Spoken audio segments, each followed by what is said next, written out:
Cat, it's Maximus here, this time with a review of the KAL USA. There's definitely not very many videos of KAL tools, and that's kind of the purpose of my channel, is to make videos about stuff and tools that may not be around now, but certainly show up all the time, and, well, maybe not all the time for so many brands, on the used market to get a little bit of information. The KAL USA was a Baldwin Park company established in the 1960s. They're still around as American KAL, but just as like a kind of an MSC style supplier.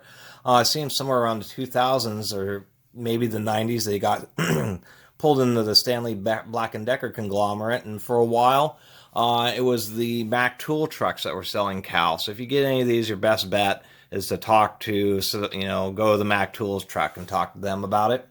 KAL was established, mainly did commercial and government contracts. And so to satisfy domestic production requirements, they opened up a tool factory and made tools to satisfy those requirements. And this is just what I've read on the internet, but also imported tools, mainly from Japan, that weren't so bad, to fill out the rest of the contracts. And then once they got pulled into Stanley Black & Decker, the manufacturing, and old stock kind of got pushed through, apparently through Mack trucks, and showed up at some other places. They were in the 80s apparently sold at Coast to Coast Tools or Home Supply, kind of a hardware store.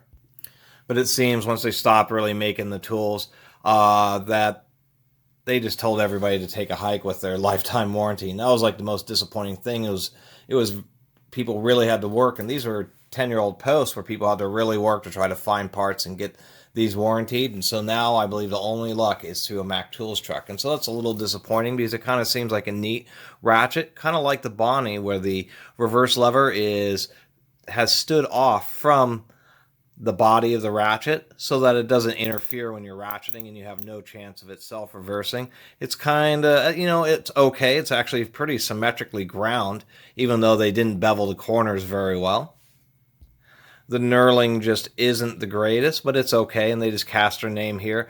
And you can kind of tell this is like a contract wrench, because we see that it's a KAL USA, but there is no part number on this wrench. It's not like you can order another one. It was like this was KAL's quarter-inch wrench, and they didn't have any part numbers. So this ratchet's okay. It actually has a pretty strong detent, but we can see that the whole rotating portion, or the center portion, is actually kind of disproportionately small. I mean, it looks like there's enormously thick walls on this little ratchet, but it does have a strong detent.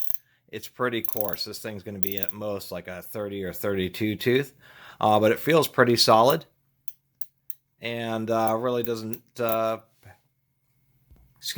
seem to have a lot of play or pulling in and out, which I was kind of surprised. It is a fairly tight head for a round head ratchet. The reverse lever is a little crunchy. I did lube this, but we'll take a look inside in a second here.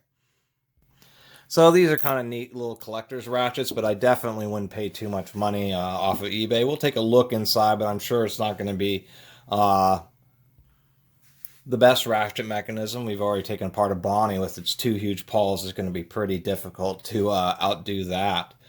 One thing I was going to point out, there's always some naysayers about round head ratchets, and maybe I should just make this the round head ratchet channel.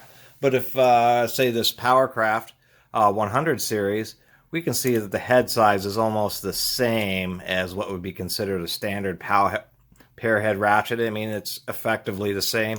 And as far as thickness, including the reverse lever, there's almost no difference whatsoever. And I always think that's kind of funny, because a lot of people really like roto head ratchets, and it's a round head ratchet.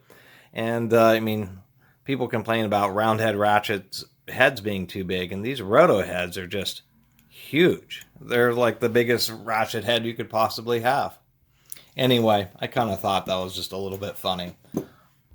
We go ahead and knock this thing down. It has the traditional spiral spring, and you just got to find the end of it and just kind of work it over the lip and start to get it removed. Excuse me. The hardest thing about removing these clips is you really need a pick to kind of pry it out, and then a second pick to get it under it and lift it up a little bit, and that's how you really get them started. Let's take a look inside this little ratchet here. It really does have thick walls. Make sure no parts are going to fall out. And look at that, I was going to be mistaken again. Here's a ratchet handle. Really is just ridiculously thick walls on that. But what we can see is it's actually just like the Bonnie, which is really interesting. I don't know if they were just made after Bonnie had the patent, but this is a true twin pawl. But what's interesting is these are offset, where on the Bonnie they were exactly parallel to each other. So that's kind of a shame, because KAL actually used a decent mechanism. We have two triple tooth pawls. These look like they're going to be larger than what was inside the an equivalent SK ratchet. I don't like taking apart the SK ratchets every time for these comparison videos, but anybody who gets an SK ratchet, there is actually a few SK roundhead ratchet videos on YouTube. I think I've even done my own, where they just have a surprisingly small single, like 2-tooth. I think a more modern one's a little thin stamp 3-tooth pawl.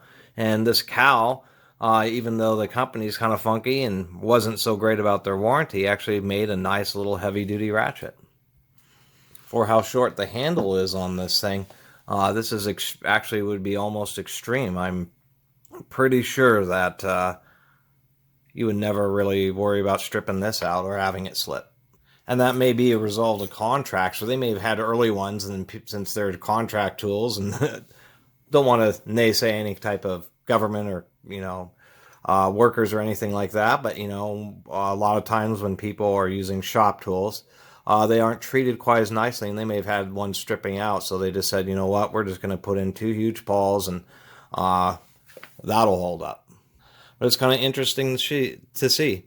I did notice that the geometry on the back of these pawls isn't the greatest. When you have it out of the ratchet, you kind of have to press on the pawls to get the reverse lever to work, otherwise it locks up. And I can also see that one of them pops out pretty good, but this one on this side isn't so great. I guess if we have it rotated up a little bit better, where it'd be in its more natural position, it appears to work just fine. So it's kind of an artifact of it being out of the head of the ratchet. So I thought that was kind of neat.